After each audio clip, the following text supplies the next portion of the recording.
panel, my advisor, and the audience. My name is Reyes, and I'm now to present you the summary of my dissertation entitled Becoming Revolutionary, a Reconstruction of Gilles Deleuze's Micropolitics. The overarching goal of this dissertation is to formulate a philosophy of becoming revolutionary based on Deleuze's micropolitics. For this to be possible, I devised one main problem and four sub-questions. The main problem is, what's Deleuze's philosophy of becoming revolutionary? And the sub-problems are, what are the major philosophical theories that influence Deleuze's philosophy of immanence? Second, what's micropolitics? Third, what's becoming revolutionary? Fourth, what does it mean to become revolutionary in the Philippines? The first part, it's entitled Transcendental Empiricism and Immanent Critique. In chapter 1, I discuss Deleuze's critical engagement with transcendental philosophy. He critically engages with various Nomadic philosophers who formulated the respective versions of transcendental empiricism and immanent critique. Firstly, I elaborated Hume's philosophy of subjectivity and theory of associationism because of their significant contributions to Deleuze's materialist critique of transcendental philosophy, philosophical anthropology, becoming multiple, and the exteriority of relations.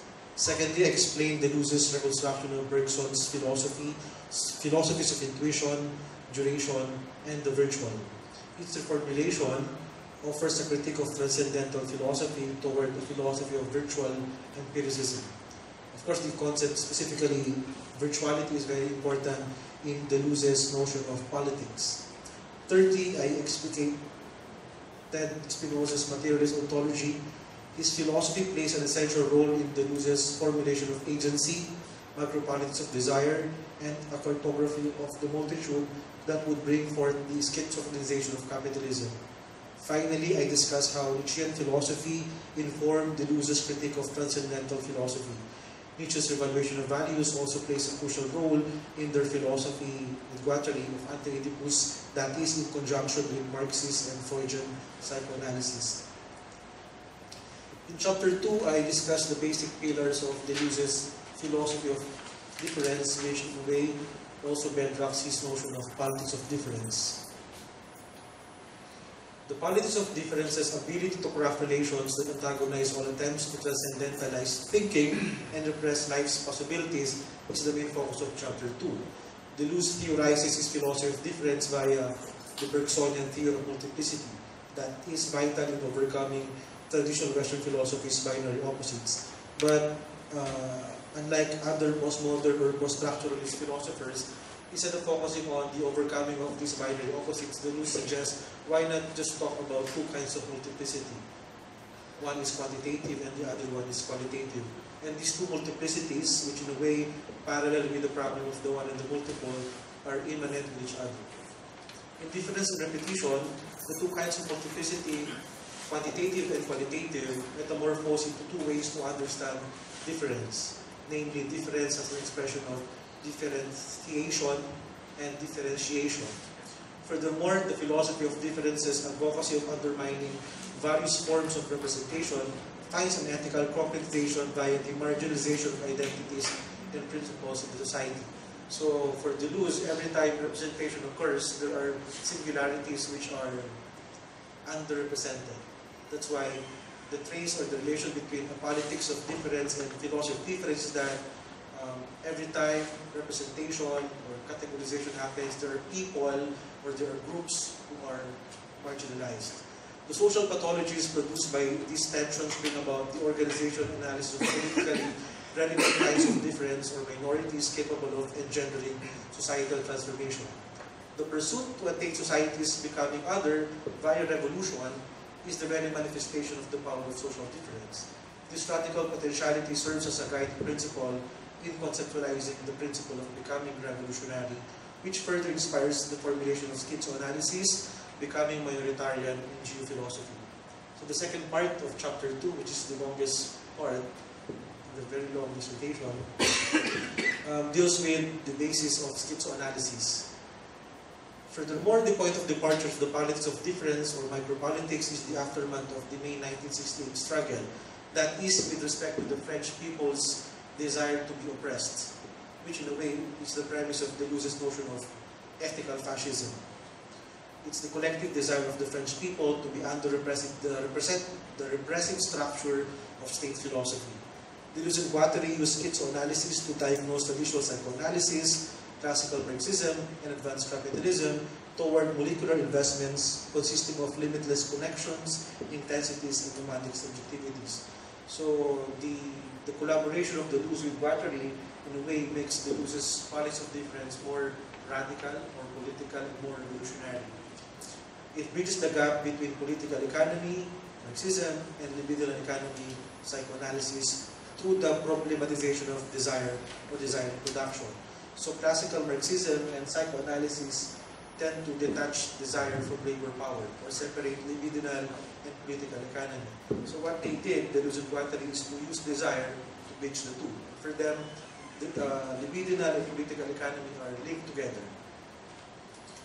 The attempt to creatively hybridize them also actualizes as an instrument to critically diagnose psychoanalysis and its reinforcement of capitalism's manipulation of the nuclear family by separating libido from labor power. Schizoanalysis aspires to antagonize the philosophy behind the book Anti-Oedipus. It aspires to antagonize psychoanalysis and how it's being manipulated or maximized by capitalism by divulging its paralogisms or the misuse of desire, systemic oppression, and socio-historical orientation. More importantly, it envisions to search for the unconscious libidinal investment capable of deterritorializing the exploitative character of advanced capitalism while maximizing its imminent revolutionary potentiality. So it's not simply undermining capitalism, but also maximizing the potentialities we can derive from capitalism itself. So unlike other theories, for Deleuze and Guattari, or for Deleuze, capitalism has an ambivalent character. It can be positive, it can be negative. Negative is it's exploitative, and at the same time, positive is it liberates us from certain repressive forces. That's why for Deleuze and Guattari, why not maximize this positive aspect of capitalism? Both psychoanalysis and Marxism, moreover, are transformed through the Nietzschean transformation of libidinal and socio-historical values toward a life of becoming. Their connivance, meaning psychoanalysis and Marxism, through desire, pathologizes desire, totalizes the body, and precludes the subject from crafting nomadic connections. So again, the problem with psychoanalysis via the nuclear family is that it limits the individuals. So instead of the individual establishing connections from the outside, relations from other people, forces from the outside, it limits the individual's subjectivity to the nuclear family. And this is maximized by capitalism. Marxism's historico-economic reduction misunderstands that oppression or fascism operates beyond party politics and historical materialism. Fascism is composed of reactive forces that engender people to submit to ideology or exploitation. As such, Deleuze and Guattari assert that dominant theories prior to the May 1968 revolt overlooked the role of desire, and how desire causes people to be repressed, and how desire causes people to submit themselves to ideology. The schizoanalytic model of desire portrays the psyche as an assemblage of desiring machines which operate based on the three stages of desire. So, of course, in the book, in my dissertation, I explained how psychoanalysis misused desire and how this illegitimate use of desire or understanding of desire, again, is maximized by capitalism for its self-fortification.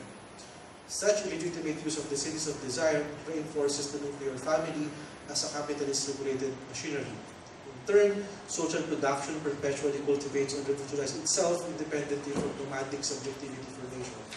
In short, the more the individual is segregated from the social milieu, the more capitalism and psychoanalysis become powerful. Hence, all critical efforts to examine and challenge individual authorities always deviously appear as a kind of incest. The concerns of schizoanalysis, moreover, are beyond the nuclear family. Its revolutionary project is amplified by underlining the fact that the social milieu of production and reproduction is likewise guilty of parallel delinquencies that further requires immanent critique. Furthermore, a genealogy of capitalism, so after providing the internal critique via the discussion of the legitimate use of psychoanalysis, I provide a genealogy of capitalism. Now, the purpose of applying genealogy to capitalism is to prove that it's not beyond critique. Capitalism is not transcendental, meaning we can launch critique to capitalism because it is historically contingent, although so powerful. And because genealogy also endorses the creation of noble concepts and possibilities of life, its application to psychoanalysis illustrates its ability to yield its schizophrenia. Ironically, schizophrenia is a universal capitalist tendency despite capitalism's repetitive desire, but it remains an unrealized potentiality. That's why it's analyzed to foster a fourth social organization. So again, in my dissertation, I discussed the transition from savagery to despotic system, going to capitalism. But for Deleuze and Guattari, capitalism must not be the limit of universal history, because even though it liberates us from the two traditional societies, savage and despotic, it introduces us into a new kind of repression or exploitation. That's why he suggests, or they suggest, that we must schizophrenize capitalism, that is to maximize its potentialities towards the fourth social organization, which he calls the new earth or permanent revolution. So the third part of this very long chapter is assemblage theory. From desire, the rhizome assumes the figure of the new image of thought. Rhizome is a dynamic and nonlinear concept, as well as a horizontal and transformative process with no beginning or end. As opposed to the arborescent schema, it refers to a type of plant capacitated in spreading itself via its subterranean root system. The rhizome's web-like characteristic of interconnected forces is irreducible from state capture.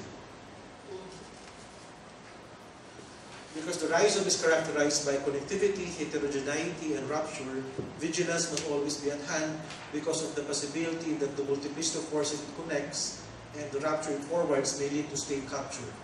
Like rhizome, Kafka's writings offer us to a rhizomic kind of existence with incessant flight of light or escape. As such, Kafka's writings via minoritarian literature exemplifies minoritarian politics or becoming, fueled by the power to be untimely and political. So, Deleuze and Guattari appropriate Kafka not as a philosopher of inequality or existentialism, but also a philosopher of the untimely. Because Kafka's writings do not only offer us a rhizomic kind of existence, but also it leads us to a possible community. In politics, the existence of marginalized individuals and collectivities are inevitable because of their critical relation to the state apparatus. The societal presence form part as an essential component of minoritarian politics. As opposed to majoritarian politics, so again, the rhizome is the principle used by becoming minoritarian. But becoming minoritarian is the principle in between majoritarian and minoritarian politics. Between these two kinds of politics is the principle of becoming minoritarian. Via the principle of rhizome, or line of rupture, becoming minoritarian liberates marginalized subjectivities and concepts from their totalization. More importantly, it serves as a catalyst between minoritarian and majoritarian principles. At the same time, part of Deleuze and Guattari's macropolitics is the discussion of the opposition and the tension between the state and the nomad. Whereas the state apparatus's role in relation to the majoritarian, minoritarian, and becoming minoritarian continuum is its capacity to proliferate creating spaces, the nomad's task is to produce smooth spaces that critically challenge the former. The nomad searches for the factors that condition the possibility of creative mutation. So the state and the nomad coexist, as well as the majoritarian and the minoritarian. So the role of the nomad is to incessantly challenge the state apparatus, to look and search for creative or possibilities where creative mutation can happen. Exemplifying the principle of becoming minoritarian, the nomad's trajectory and intervention are a relay in between. Lastly, the nomad, which is the symbol of revolutionary becoming for Deleuze, appeals to a minoritarian or a revolution to come. Such virtual collectivity is capacitated in curving lines of becoming that deterritorialize stated or majoritarian spaces.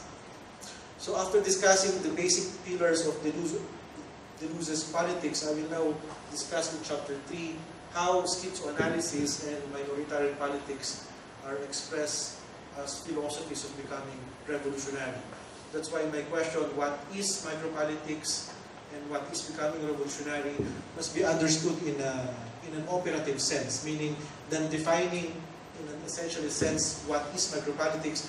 What I provided is to explain the place or the operation of micropolitics in Deleuze and Guattari's philosophy. So it's like the understanding of desire. Instead of defining desire, they concern themselves with the question how desire works, not what desire is. Micropolitics is inseparable from the concept of becoming revolutionary.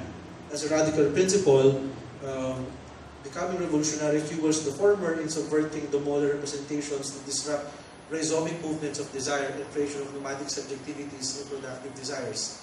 The concept becoming revolutionary does not only aid micropolitics in the molecular instatement of desire, but also subverts all moral codes or majoritarian representations under capitalist capture. To achieve schizoanalysis' revolutionary goal, which is the second part, capitalism's schizophrenization should primarily be optimized.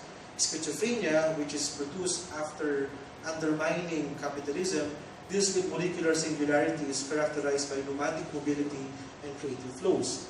This libidinal investment legitimately uses the scenes of desire that leads to the advancement of desire's polyvocal attributes. Capitalism's schizophrenization frees desire production from social production. Consequently, desire production engenders a permanent revolution.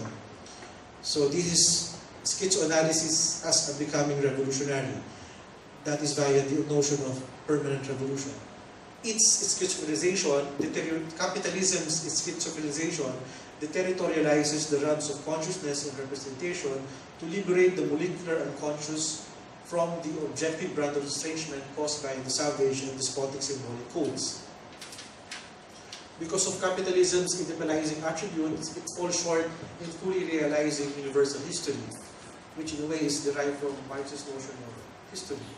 Further, capitalism's ambivalence causes its objection to immanent and genealogical critique.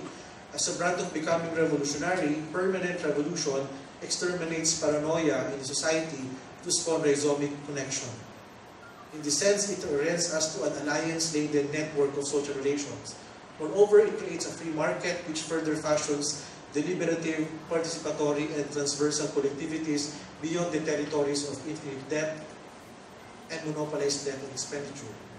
In the context of revolutionary transformation, micropolitics deals, or schizoanalysis, deals with the non-theological, teleological, and creative production of nomadic subjectivities. Thus, schizoanalytic or permanent revolution is concerned with schizophrenia as a process, not schizophrenia itself. As a process, it conditions the possibility of polyvocal desire proficient in undermining capitalist investments in society. In addition, the schizophrenic process of permanent revolution empowers desire in production to supersede capitalist social production by invalidating its relatively impermeable sovereignty and asceticism towards the earth. Moreover, permanent revolution as becoming revolutionary can only be initiated by subject groups, not subjugated groups, to the radical rupture rendered by schizophrenic libidinal investment. The next part is becoming minoritarian as a form of becoming revolutionary. Meanwhile, in 1,000 Plateaus, so from Anti-Oedipus to 1,000 Plateaus, the state apparatus serves as the majoritarian principle. Of course, the state here is immanent in capitalism. The sovereignty of the capitalist state inspires Deleuze and Guattari to theorize the revolutionary principle of becoming minoritarian, which is a principle composed of 3 lines. So again, we can say that Deleuze's politics is a triadic politics. It consists of the molar line, the line of rigidity, the molecular line, the line of dynamicity, and the absolute line, the line that can rapture all territories, especially the representationalist ones, towards an unknown territory. So among them is the third line that resembles the principle of becoming minoritarian because it frees some other concepts and entities from the modern line's territorializing attribute and the molecular line's polyvocal character. As a vector of emancipation, becoming minoritarian subjects the rigid frontiers of the majoritarian and the fuzzy spaces of the minoritarian to perpetual transformation. Also, becoming minoritarian fuels the nomad, which I discussed in the previous chapter, because the nomad represents the figure of the genuine revolutionary and appeals to a revolution to come. The nomad is a principle capable of carving lines of becoming that neither belongs to utopian spontaneity nor to the state apparatus, because again, it stays in between. Although some resemblances exist between the multitude and the nomad, the fact remains that the political designation of a single and universal name for the two revolutionaries is not really part of the Deleuzian political project, because naming the collectivity in a way can become hegemonic. The type of revolution that Deleuze and Guattari conceive is not represented by a collectivity whose attributes, objectives, and destinations are already a priori. In fact, the lines of light that the nomads produce lack any guarantee from not transmuting into lines of destruction in the future. That's why we must always be vigilant. The revolutionary endeavor is characterized by ethical political prudence. So, being faithful to the idea of becoming minoritarian, which is a middle principle, Deleuze proposes for a political revolution or a revolution which is characterized by prudence. The Deleuzian revolutionary project is characterized by prudence, and I quote from dialogues: "Even if we had the power to blow it up, could we succeed in doing so without destroying ourselves, since it's so much part of the conditions of life, including our organism and our very reason? The prudence with which we must manipulate that line, the precautions we must take to soften it, to divert it, to undermine it, testify to a long labor which is not merely aimed against the state and the powers that be, but directly at ourselves." So, if you notice, there's a difference between the Deleuze in Anti-Oedipus and the Deleuze in A Thousand Plateaus, because I think that the Deleuze in Anti-Oedipus is a more aggressive Deleuze because he suggests for the utter schizophrenization of capitalism. Maybe this is the early Deleuze, or the Deleuze who is not yet familiar with certain contingencies in the French society. But as time proceeds, A Thousand Plateaus presents us with a more moderate Deleuze, which again, that instead of suggesting to undermine the state, he suggests to just reevaluate or reconstruct the state without destroying the state. But again, for Deleuze and Guattari, we cannot really eradicate the state, but we can differentialize the state. We can teach the state to listen to different voices and possibilities. Another expression of becoming minoritarian in relation to contemporary society is becoming democratic. Over the years, the principle of becoming minoritarian becomes engaged with material realities. Becoming minoritarian then transforms into the principle of becoming democratic. Informed by micropolitics, becoming democratic, again, which is another expression of becoming revolutionary and minoritarian, critically diagnoses the formations, analysis, and interpretation of laws, as well as affirmatively inspires the minoritarians in challenging majoritarian principles.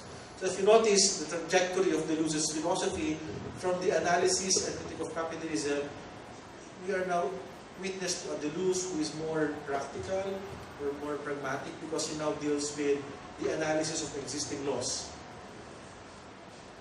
Deleuze nobly appreciates jurisprudence because it parallels with the definition of philosophy as the invention of new concepts capable of challenging the grain. In other words, acting for freedom's sake via jurisprudence is a gesture of becoming revolutionary, which further conditions the existence of novel kinds of jurisprudence.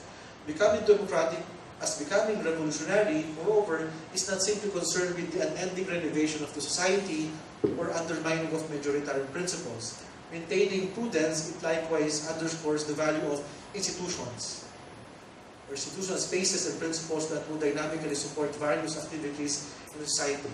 Unfortunately, all values or egalitarian values of democratic processes get territorialized into capitalist values as of the moment.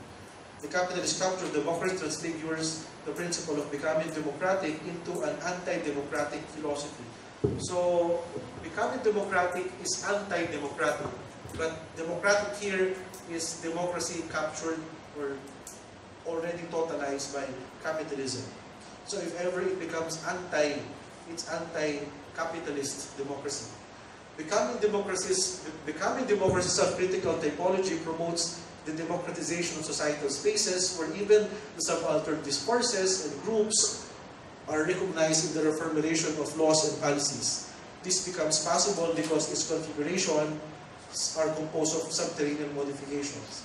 So again, for example, in the Philippines, we have partyless organizations, etc., etc. But again, there's always a danger that these minoritarians can abuse. So for example, look at the Kadamais or other people who just shout even without really articulating their experiences properly. As a form of becoming democratic, becoming revolutionary, philosophy assumes the role of counter-actualization to all majoritarian, capitalist, and democratic codifications and fractions. Once the principle of becoming minoritarian or democratic, as well as the audacious conviction of philosophers to antagonize the present, are appropriated by capitalism, more kinds of human dehumanization would damage our society. More importantly, the summoning of a virtual people and world would be interrupted. So after discussing how schizoanalysis and becoming minoritarian are articulations of becoming revolutionary, in chapter 4, I explained Deleuze's notion of geophilosophy and analysis of the control society, again as forms of becoming revolutionary. Although they are not really derived religiously from Anti-Oedipus and Accounts of Platos, but you can also add here the book of Deleuze and Guattari entitled What is Philosophy and Deleuze's Negotiations. Geophilosophy is another expression of the philosophy of becoming revolutionary. It's a neo-materialism and a philosophy of contingency. In the realm of politics, geophilosophy mutates into a complexity politics, or what other scholars call as geo-biosociality. Geophilosophy generates significant opportunity for the encounter and collaboration of philosophers, geographers, and other thinkers. It's an opportunity for critical encounter, to dialogue and collaborate, and it undermines man's privileged seat, for even the earth, let's say in geography, is now proven or perceived to be a self-organizing system comprising of internal complexity. So one of the goals of geophilosophy is to remove man from its privileged seat, and remove philosophy from its theoretical pedigree in relation to knowledge and theory. As philosophy is reoriented from its materialist configurations, contingency becomes the new image of thought. So from desire to rhizome, now we talk about contingency as the new image of thought. Using contingency, Deleuze and Guattari assert that philosophy's birth is a byproduct of contingency. This makes the contingent relation between absolute deterritorialization and relative social deterritorialization significant to philosophy. Furthermore, the philosophy of contingency theorizes that philosophy is irrefutably a Greek phenomenon. Becoming Greek implies becoming nomad to Greek philosophy. And a quote from What is Philosophy? The object of philosophy is not to contemplate the eternal or to reflect history, but to diagnose our actual becomings. A becoming revolutionary that is not the same thing as the past, present, or future of revolutions. A becoming democratic that is not the same as what states of law are, or even a becoming Greek that is not the same as what the Greeks were. So becoming Greek is becoming nomad to Greek philosophy, to the Greek civilization, which in a way is being epitomized by the notion of becoming democratic. The concept of democracy, already totalized by capitalism, cannot therefore be pondered as a philosophical concept because it's devoid of a productive aptitude essential for the creation of new concepts. Notwithstanding capitalism's creativity and reflexivity, its very own mode of deterritorialization simply reinforces itself without any regard for the concept of the people. So using geophilosophy, Deleuze and Guattari forward their idea of the critique of capitalism as being incapable of providing the notion of a people. The people cannot be discussed profoundly without the concept of fabulation. The latter is a positive and political concept that emancipates us from social banality and opens us to the realm of virtual. Again, capitalism for Deleuze and Guattari incapacitates us to create or to imagine another world possible. Because again, using the language of anti-Oedipus, we are incarcerated in the nuclear family. Our desire is univocalized. Artists must help the philosophers in this undertaking, that is, fabulating a world to come, because they are the very embodiment of genuine creativity. Also, the art of fabulation traps gigantic images proficient in undermining majoritarian representations towards a people to come and a world to come. So again, democracy now, because it's capitalized by, or it's already influenced by capitalism, is incapable of providing us a virtual community and a virtual people. But the people to come is still missing, is closely connected to the principle of minoritarian, whose arrival is always a fleeting being. So in Deleuze's notion of people, there are actually two kinds of people, the actual and the virtual. Of course, the actual people is the people of democracy, the people who are the collectivity which are banalized by capitalism. On the contrary, the virtual people, which is the project of becoming revolutionary, is a people to come. It's a missing people. Its historical articulation is concretized by being missing or by being absent. The politicization of fabulation grants said concept not only the function of inventing a virtual people, but it also assigns the people the new function of resistance.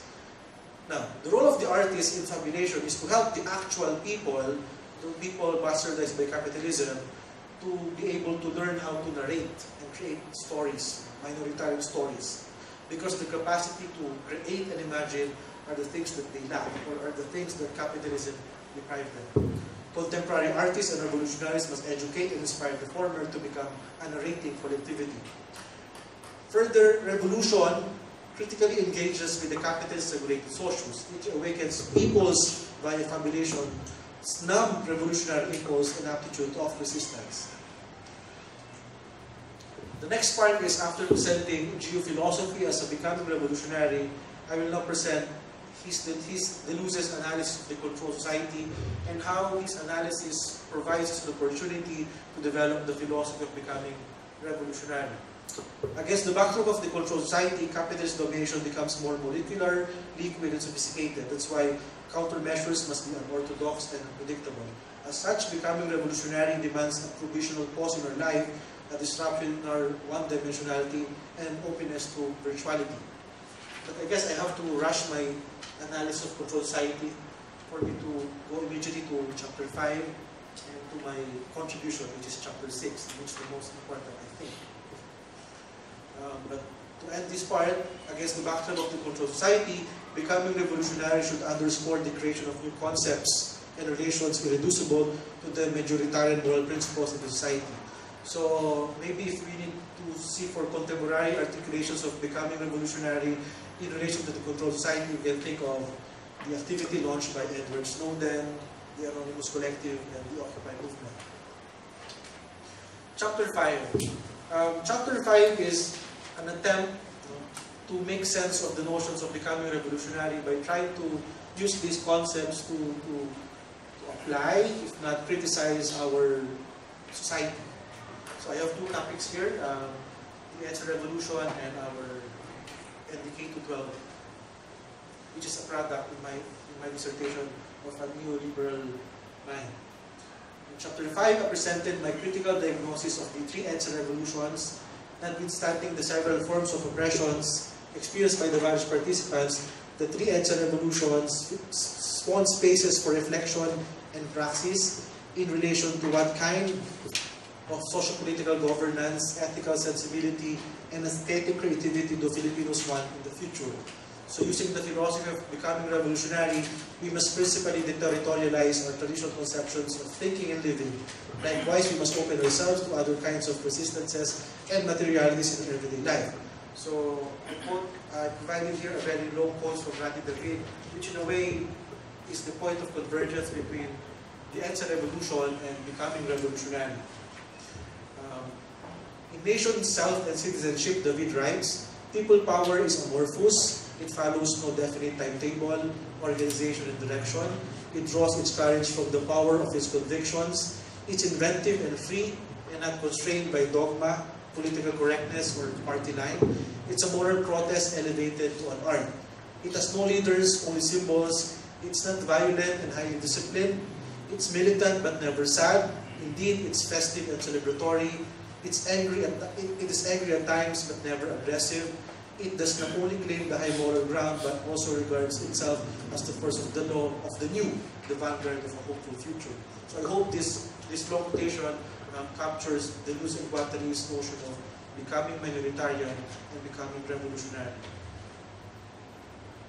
Next is becoming revolutionary in Philippine higher education. So here I use schizoanalysis to criticize the K-12 educational reform.